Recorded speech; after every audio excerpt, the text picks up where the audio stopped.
हरे कृष्णा भक्तों, कार्तिक मास का महात्म तथा तुलसी की महिमा आज मैं आपको बतलाने वाली हूँ। भक्तों, तुलसी जयंती कार्तिक मास की अमावस्या को मानी जाती है। कार्तिक महीना में तुलसी की बड़ी महिमा बतलाई गई है। सुबह उठकर स्नान करने के बाद साफ वस्त्र धारण करें। तुलसी के पौधे के जड़ में 1 लोटा जल जरूर चढ़ाइए।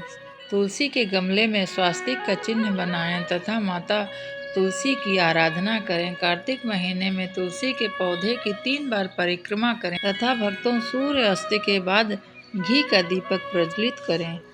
इस महीने पूरा स्नान करना चाहिए। वैसे तो नदी जाकर गंगा जी तथा यमुना या कोई पवित्र नदी है उसमें स्नान करना चाहिए। यदि नहीं हो सकता तो घर पे आप 2-4 बूंद गंगा जल डाल के उसमें थोड़ा तिल डाल के जरूर स्नान करें। उसके बाद तुलसी की पूजा करें। ये थी भक्तों तुलसी महारानी की महिमा। आइए जानते हैं कार्तिक मास का पहला अध्याय की कथा। नैमिषारण्य तीर्थ में सूत जी ने 88,000 सनकादिक ऋषियों से कहा, अब मैं आपको कार्तिक मास की कथा बताता हूँ, विस्तार पूर्वक सुनाता हूँ, जिसे श्रवण मात्र से मनुष्य सभी पाप से तर जाता है और अंत समय वैकुंठ को जरूर प्राप्त करता है। सूत जी ने कहा, श्री कृष्ण जी से अनुमति लेकर देवर्षि नारद जी चले जाने के पश्चात सत्यभामा प्रसन्न होकर भगवान श्री कृष्ण से बोलती हैं, हे प्रभु, मैं तो धन्य हो गई। मेरा जन्म तो सफल हुआ। मुझ जैसी त्रैलोक्य सुंदरी जन्मदाता भी धन्य हो गए, जो मेरे माता पिता हैं। क्योंकि आपके 16,000 स्त्रियों में से मैं परम प्यारी आपको हूँ। सत्यभामा के ऐसे वचन सुन के श्री कृष्ण जी हंसते हुए सत्यभामा जी का हाथ पकड़ा और अपने सेवक को वहीं रुकने के लिए कहकर विलास युक्त अपनी पत्नी को कल्प वृक्ष के नीचे ले गए। फिर हंसकर कहते हैं, हे प्रिय, 16,000 रानियों में से तुम मुझे प्राणों के समान प्यारी हो। तुम्हारे लिए मैंने इंद्र देवता से भी विरोध किया है। हे कांते, जो बात तुमने मुझसे पूछी है उसे सुनिए।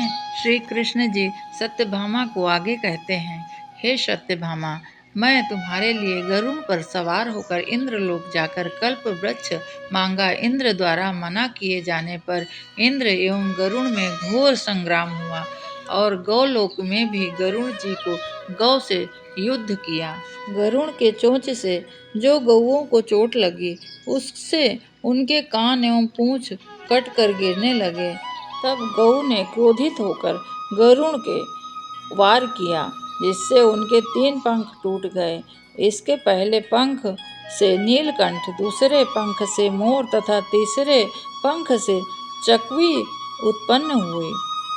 इन तीनों के दर्शन मात्र से शुभ फल प्राप्त हो जाता है। यह सुनकर सत्यभामा फिर कहती हैं, हे प्रभु, मुझे मेरे पूर्व जन्म के विषय में कुछ बताइए। मुझे जिज्ञासा हो रही है। मेरे पूर्व जन्म में मैंने कौन कौन से जप तप दान धर्म नहीं किए थे? मेरा स्वभाव कैसा था? मेरे जन्मदाता कौन थे और मुझे मृत्यु लोक में जन्म क्यों लेना पड़ा? मैंने ऐसा कौन सा पुण्य किया था जिससे मुझे आपकी प्राप्ति हुई है? जब सत्यभामा इस प्रकार की वचन कहती हैं तो श्री कृष्ण जी फिर उनसे कहते हैं, हे प्रिय, अब मैं तुम्हारे द्वारा पूर्व जन्म के किए हुए पुण्य कर्मों को विस्तार से कहता हूँ, उसे सुनिए। सतयुग के अंत में मायापुरी में अग्निहोत्र में वेदांत का ज्ञाता देव शर्मा नामक एक ब्राह्मण निवास करता था। वह प्रतिदिन अतिथियों की सेवा, हवन और सूर्य भगवान को जल जरूर अर्पित करता था, पूजन किया करता था। वह सूर्य के समान तेजस्वी भी था। वृद्धावस्था में उसे एक गुणवती नामक कन्या की प्राप्ति हुई। उस पुत्रहीन ब्राह्मण ने अपनी कन्या का विवाह चंद्र नामक शिष्य के साथ कर दिया। चंद्र को अपने पुत्र के समान ही मानता था। चंद्र भी उसे अपने पिता के भांति सम्मान देते थे। एक दिन दोनों जंगल गए कुशा और समेदा लेने के लिए, यानी लकड़ी लेने के लिए। हिमालय में तल हटी में भ्रमण करते थे। उन्हें एक राक्षस आता हुआ दिखाई दिया। उस राक्षस को देखकर भय के कारण सारे अंग उनके कांपने लगे। वो वहां से भागने में भी असमर्थ हो गए। उस काल के समान राक्षस को उन दोनों ने मार डाला। चूंकि वो धर्मात्मा थे, इसलिए मेरे पार्षद उन्हें वैकुंठ धाम में ले गए मेरे पास। उन दोनों द्वारा आजीवन सूर्य भगवान की पूजा किए जाने के कारण मैं दोनों पर अति प्रसन्न हुआ। जो मनुष्य श्री गणेश जी की, सूर्य देव की तथा शिव जी की और देवी की पूजा करने वाले मनुष्य को स्वर्ग की प्राप्ति होती है। मैं एक होता हुआ भी काल और कर्मों के भेद को 5 प्रकार से होता हूँ। जैसे एक दंत, पिता, भ्राता आदि नामों से पुकारा जाता हूँ। जब वे दोनों विमान पर चढ़कर सूर्य के समान तेजस्वी रूपवान चंदन की माला धारण किए हुए मेरे भवन में आए, तो वे दिव्य भोगों को भोगने लगे। यह थी कार्तिक मास का पहला अध्याय। आइए तुलसी माता की कथा सुनते हैं। कार्तिक महीने में सभी लोग तुलसी महारानी की परिक्रमा करते हैं, दिया लगाते हैं और तुलसी की सेवा करते हैं। इसी प्रकार एक गांव में एक बुढ़िया थी। वह भी तुलसी की खूब सेवा करती थी और उनकी दीपक लगा के फेरी करती और फिर मांगती आशीर्वाद।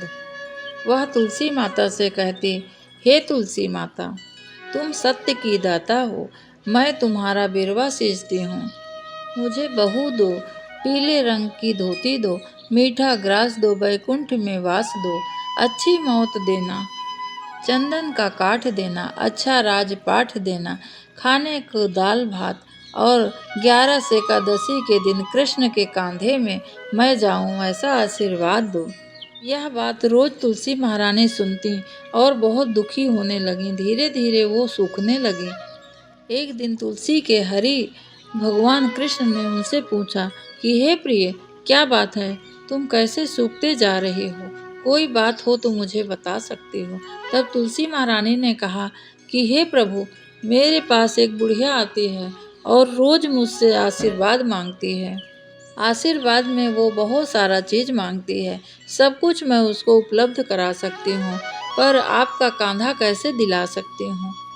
वह कहती है कि कान्हा जी के कांधे से ही मैं उद्धार होंगे। इस बात को सुनकर श्री कृष्ण जी हंसते हुए कहते हैं, तुम जाकर उसको कह देना, उसको मैं अपने आप मरेगी तो कांधा जरूर देने आऊँगा। कुछ समय बीतने के बाद बुढ़िया मर गई और सारा गांव इकट्ठा होकर उसको अंतिम संस्कार के लिए उठाने लगा, लेकिन वह इतनी भारी हो गई कि उसकी अर्थी टस से मस न हुई। सभी लोग बोले, यह बहुत संस्कारी बुढ़िया थी, ऐसा क्यों हो रहा कि इसको बोझ जैसा लग रहा, शरीर उठ क्यों नहीं रहा है? जीवन पर्यंत तो इसने पूजा पाठ किया है। तभी वहाँ एक ब्राह्मण के रूप धारण करके श्री कृष्ण भगवान स्वयं आए और कहने लगे गांव वालों से कि मैं इसके कान में कुछ कहूँगा तो ये हल्की हो जाएगी। इस प्रकार गए कृष्ण भगवान उसके कान में कहने लगी, माता, जो जो तुमने मांगा था सब कुछ ले लो और मैं तुम्हारे सामने आ गया हूँ कांधा देने के लिए। इस तरह सुन के बुढ़िया हल्की हो गई। इसके बाद भक्तों, भगवान ने स्वयं उस बुढ़िया को कांधा दिया और बुढ़िया को इस लोक से मुक्ति मिलकर अपना परम पद दिया उन्होंने। हे तुलसी माता, जैसे आप उस बुढ़िया को मुक्ति दिलाई हो, जो भी आपको जल चढ़ाए, आपकी पूजा करे, फेरी करे अथवा भोग लगाए, रोज भगवान को, भगवान की माला करे, उन सब को वैकुंठ का अधिकारी बनाना। हे तुलसी महारानी, अपने प्रिय हरि से कहना, हमारा सबका कल्याण करें।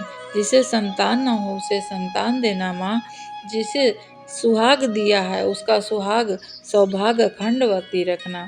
और जो कुंवारी कन्याएं हैं, यदि वो तुलसी की पूजा करती हैं, फेरी करती हैं, तो उन्हें हमेशा स्वस्थ और सुरक्षित सुहाग देना। सारा संसार, सारा जगत ही आपकी पूजा करता है। हे राधा कृष्ण, हे तुलसी महारानी, आप सभी को आशीर्वाद दीजिए, सभी का घर संसार बना रहे। इसी के साथ मैं यह वीडियो समाप्त करती हूँ। अध्याय 1 तुलसी महात्म और कार्तिकेय मास की कथा। कल दूसरा अध्याय पुनः लेकर आऊँगी। तब तक के लिए हरे कृष्णा। ओम नमः शिवाय। हर हर महादेव। भक्तों, आप अपना बहुत ध्यान रखिए। बोलिए तुलसी महारानी की जय।